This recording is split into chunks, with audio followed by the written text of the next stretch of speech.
Welcome to the show where we focus on leadership and development in Africa. It's great to have you with us. On the show this week, we host Mo Ibrahim, a man who's making an incredible difference across the African continent. We get your views on the issues, and we have Africa's top 10. You're watching the Africa Leadership Dialogues. I'm Julie Gichuru.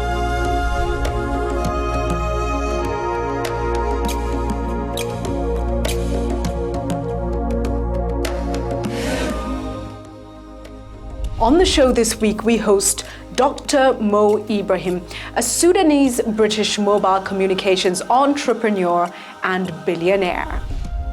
He founded the Mo Ibrahim Foundation in 2006 with a focus on the importance of leadership and governance in Africa. By providing tools to support progress in leadership and governance, the foundation aims to promote meaningful change on the continent. The foundation, which is a non-grant-making organization, focuses on defining, assessing, and enhancing governance and leadership across the continent.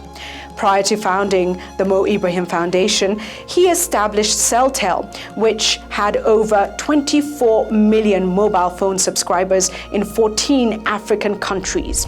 Mo Ibrahim has a master's degree from the University of Bradford in electronics and electrical engineering and a PhD from the University of Birmingham in mobile communications. Let's get his insights into Africa.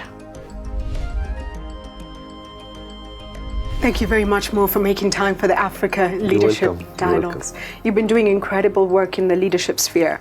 But I want to take a look at your personal journey into this environment first. What was that moment? You know, as an engineer, that's your background. You then went into entrepreneurship, very successful. At some point, something happened and you said, I need to be in this sphere, growing and developing leadership on the African continent. What was your eureka moment? What made you move in that direction? I really don't think of like a tipping point. It is a feeling which is enforced over the time as you work and you progress and you look around and you say, Africa is a wonderful continent, very rich continent. Why Africans are poor? And then you realize that we are poor because we are mismanaging our resources, mismanaging our people, and we could do much better if we really run our affairs in a more efficient and more transparent manner. And that feeling is reinforced from, while you're a student, you look around, you understand what's going on, to a working engineer, to an entrepreneur trying to do business, and you see how the countries are run, how bureaucracy works, what's happening in various countries.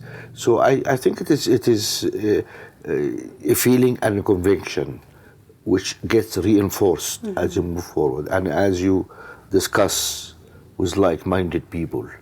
And then you say, look, I wish I could do something about this. Why the Mo Ibrahim Prize for Leadership specifically? How did that idea come about?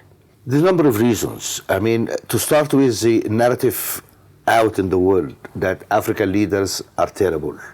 When you mention African leaders in Europe, for example, people immediately start to tell you, oh, you mean Mobutu, you mean, we have a very bad reputation.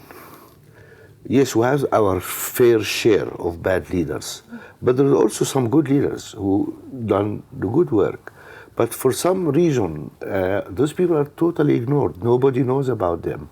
Even our own people. I mean, when our prize was offered to Shisano or to Festus Mogai, I challenged, when I go and speak at African universities, or I ask students, I say, do you know Festus Mogai? Raise your hands if you know. They don't know.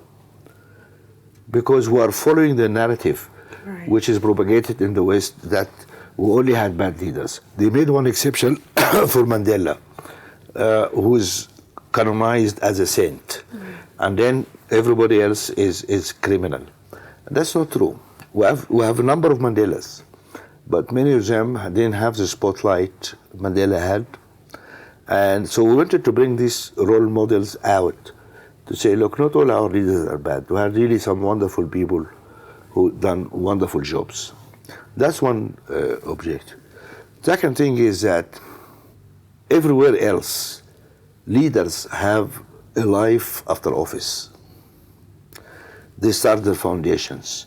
They get involved in great causes. Look at what all people doing, Bill Clinton or Mary Robinson. I mean, they have life. They have a role to play, a positive role. Absolutely. Mm-hmm. Our leaders have nowhere to go.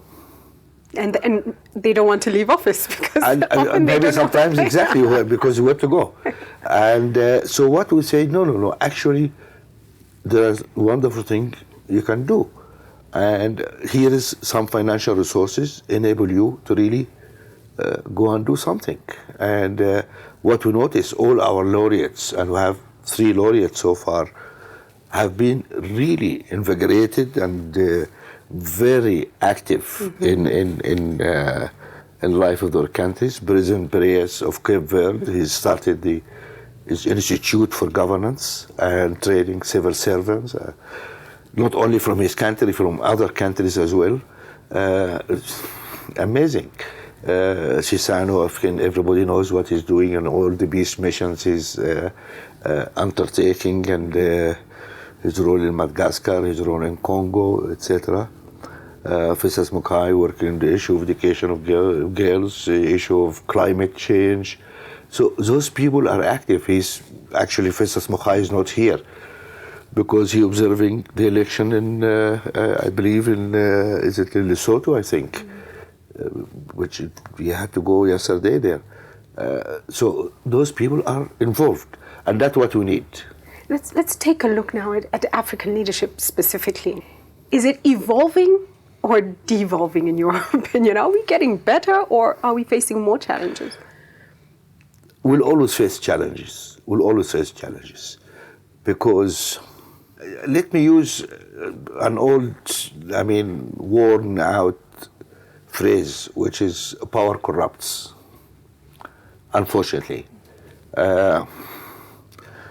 Some people with good intentions and they're involved in like trade union movement or democratic movement or liberation movement or whatsoever, and then they get to office, and suddenly there is this wonderful, huge Mercedes limousines, a helicopter, the first class travel, trappings of power. Exactly, mm-hmm. And then everybody come and tells you are the best thing in the world after the sliced bread. How the country can live without you. You are the father of the nation, and somehow this gets in some people's heads, and it's difficult to leave all that and go back to nowhere.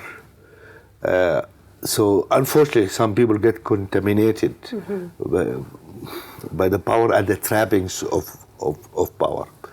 Some people commit acts of corruption or violence, or they murder some people, or they do something wrong, and they're very afraid of leaving office because people will go after them. Mm-hmm. So there is some reason why some people don't want to leave office, and but having said that, we are living in a very changed world. Mm-hmm. There is, I feel, a new generation of young leaders coming forward with different agendas and different ideas. The rise of civil society in Africa is also very important because it's shedding the light on many areas, and it helped generate that sort of citizen engagement. Very important, yeah. Very important. Mm-hmm. And I'm optimistic. There will always be challenges, but once we learn to respect the Constitution, mm-hmm. and to be honest, we are all young nations in Africa. We didn't have the long history of some of the older European countries, which has parliaments for 400 or 500 years. Our parliaments are only a few years old. We are not yet got used to concept of citizenship as overriding our ethnic or religious or other. That's what we need to reach. That stage which we need to reach.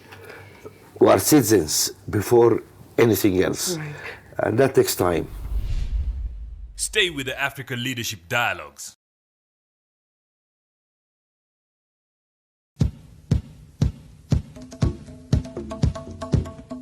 I love that you brought up the role of the citizenry, which is really critical. When we look at our leaders and complain, the fact is they are a reflection of who we are as a citizenry. So how do we then ensure that the education or the level of awareness we create even among the citizenry is increased? Because, as you were saying, we have a new generation coming forward, but there's also the chance that they could go in the other direction. We do see some amazing young leaders. We also see some very backward young leaders, sadly, it has to be said. So what would you advise? I think I have my faith in the role of civil society to start with. That will keep everybody engaged and will keep everybody honest. Something else is happening also is the new technological age, the internet and the flooding of information around us. You know what? I'll be able to read every email you have written in your life one day. It's just happening now. There's no privacy anymore. And it's very difficult now to hide secret accounts, to hide. All this comes out. And that harsh light being thrown on all of us helps in a way to keep everybody honest. In check, yes. And in check. I think, Absolutely. so that's useful. So these two elements do help a lot. I always think also that we need to really revise our education systems. And the problem is we inherited education system where the colonial powers just needed some civil servants to help the machinery, of the empire, to keep moving. I remember as a student, handwriting was one of the top subjects. There was high marks on handwriting, and I always ask why handwriting, neat, beautiful handwriting is so, Why is it so important? What's so important as much as mathematics and then I realized actually that guys wanted clerks, wanted to graduate clerks who will sit down and write, reports and the people need to read that. So that's why it is important. So our education system was geared to generate this kind of clerks and civil servants to keep things moving, etc. This is not what we need in the 21st century. And we need to really check what kind of education, what are you teaching our people? I had a shocking statistic the other day. I was having discussion with some of the chancellors of African universities. Do you know that only 2% of our students at university is studying agriculture? 2%. 2%. 2%. Now, when 60% of African people or more depend on their life on the land, one way or another. So, what is the purpose of our education system? To generate what? 27% are studying some forms of humanities. It's nice to be, to read Shakespeare or to, it's wonderful. But who's going to build the bridges? Who's going to do the roads? Who's going to do the power stations? Where are the engineers, the doctors? Where is those guys? Yes, the scientists. So, now, we're moving into new waves of technology. People talking about 3D printing, people talking about, the internet changing our models. Is that sort of discussion taking place within the Ministries of Education? When the last time people responsible for the education system in our countries sat with business people and said, where does the next jobs come from? What do you guys need? When this discussion happened, it never happened. Why? I think we need really to pay attention to that. Half of our population are 19 years or below. We have that tsunami of young people coming up. Where's it going to go? So let's stay with technology, Mo, and it's a very exciting time, particularly, I think, for Africa because of the opportunities technology has opened up. You look at a Maasai pastoralist, he now has a phone, he's able to access markets, financial services. He didn't have access to all these things before, information, so huge opportunities. But where do you see technology taking the continent, and what are the threats and the opportunities? I think really technology offers us the opportunity to leapfrog in many areas.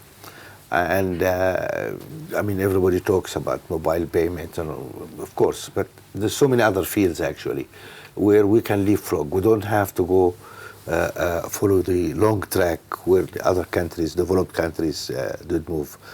And that's really interesting. But all that depends on how are we preparing our young people for that age. What kind of training, what kind of education we are offering people, what kind of infrastructure we put in place. When you talk about infrastructure, people think immediately roads, power generation. Well, high-speed internet is basic infrastructure actually. Wow. And broadband has to be available everywhere because that's what will be enabled for commerce, for industry, for entrepreneur, whatever. So we need to add broadband firmly to the top of the list of our requirements in infrastructure. That's really important. And of course, there are going to be winners and going to be losers. Depends how nimble we are in moving. Nimble, how nimble we are. So the big players, it's a dangerous space for the big players. You have to be ready to move. Yes. Do you think? Lots of opportunities for the youth in the continent, do you think? Absolutely, absolutely. And but also we have to understand that we have 500 million young people. Not all of them can be entrepreneurs. I mean, we should not forget that we need also to grow tomatoes and grow cucumber, and we need to eat. We need agriculture, we need industry, we need to run services, so it is a whole raft of services, and we need to train our people to do that. I mean, look, when you check the news and you see our young people dying in the Mediterranean, trying to get to Europe. I mean, people escaping from clearly a situation where they lost hope, and that's the most dangerous thing, for people to lose hope. That's the most dangerous thing. So let us hope that our young people don't lose hope. I'm going to ask you to give a personal message to the continent in a moment. So okay. I wonder if that will be around hope, but that will come. Just before I ask you to do that, we are close to the end of the interview, but I'd like your take on what many see as a critical issue, which is Africa opening up its borders. Africa's states trading more with other bringing down the barriers, Are we doing enough? And if not, why not? It seems that the benefits are clear. Why aren't we doing more? This is a very, very interesting question. And we are really moving very, very slowly. Everybody see it. Yeah? Governments acted. That's why we ended up having all these regional economic communities everywhere. Yeah. And everybody put their hand in their heart. Yes, we are for African unity. And then you go to Addis Ababa every January and they hug each other and they kiss and pose for the cameras, etc. We say, fine, where is the action? Where is the action? Where are you ratifying these decisions through Parliament? Are you opening your borders? Why are you afraid of each other? We need that integration very, very soon. That's what's going to push our GDP up, what create more opportunities. So yes, people are moving, but I think in my view, not fast enough. We need really to push. Civil society, push. Right. Business people, they should push. Everybody should push because we need it. Bring down those borders. Yeah. Let's trade. Let's build the continent together. Mo, I'd like you to please look into the camera, and to the millions of Africans who are watching, please deliver your message. How can we all be part of growing this continent? I think really we can have a great future, but all depends on us and mainly on the young people. The young people are going to be the driving force of this continent.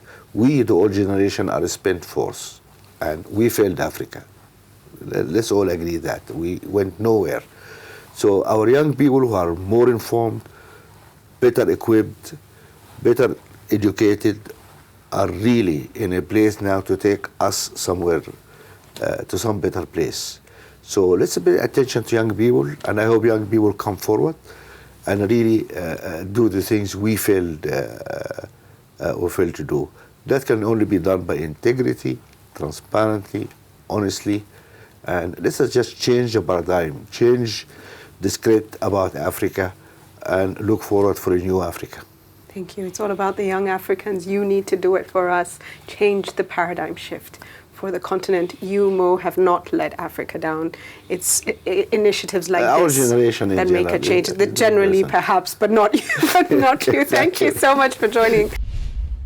Stay with the Africa Leadership Dialogues.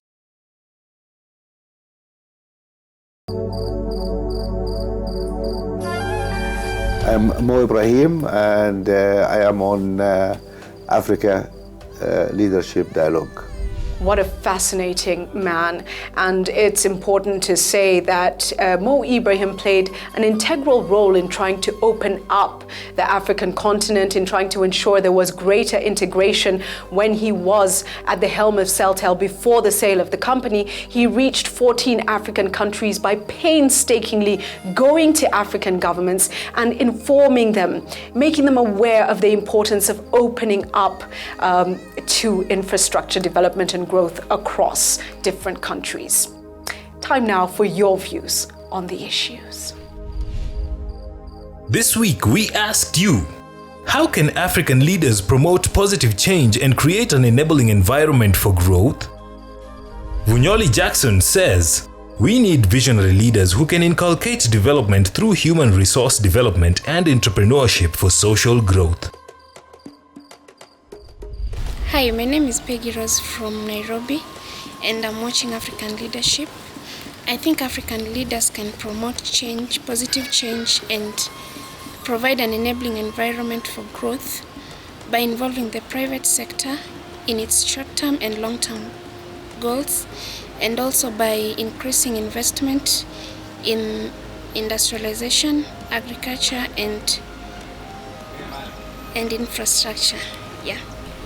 To join our conversation, go to our G+ page, Africa Leadership Dialogues, on Facebook, Africa Leadership Dialogues, on Twitter, @AfricaLD, and on WhatsApp, send your video comments to +254 715 816 033. And now to Africa's top 10. This week on Africa's Top 10, we feature countries that have transparency in government policy making. This study is focused on how easy it is for businesses to obtain information about changes in government policies and regulations affecting their activities. It is ranked out of a possible 7. This is according to the World Economic Forum. Starting us off at number 10 is Seychelles with an index of 4.1 and ranked at number 59 globally. Coming in at number 9 is Kenya. The East African state is ranked at number 58 globally with an index of 4.13. Taking the number 8 spot is Senegal. The West African country attained an index of 4.17 and is ranked at number 57 globally. Positioned at number 7 is Botswana. The South African country is ranked at number 49 globally with an index of 4.3. Morocco takes the number 6 spot with an index of 4.38 and is ranked at number 47 globally. At number 5 is the Gambia. The republic attained an index of 4.4 and is ranked at number 41 globally. Slotted in at number 4 is Zambia with an index of 4.54 and is ranked at number 36 globally. Positioned at number 3 is South Africa. The Rainbow Nation attained an index of 4.57 and is ranked at number 35 globally. Coming in at number 2 is Mauritius. The island nation is ranked at number 34 globally with an index of 4.58.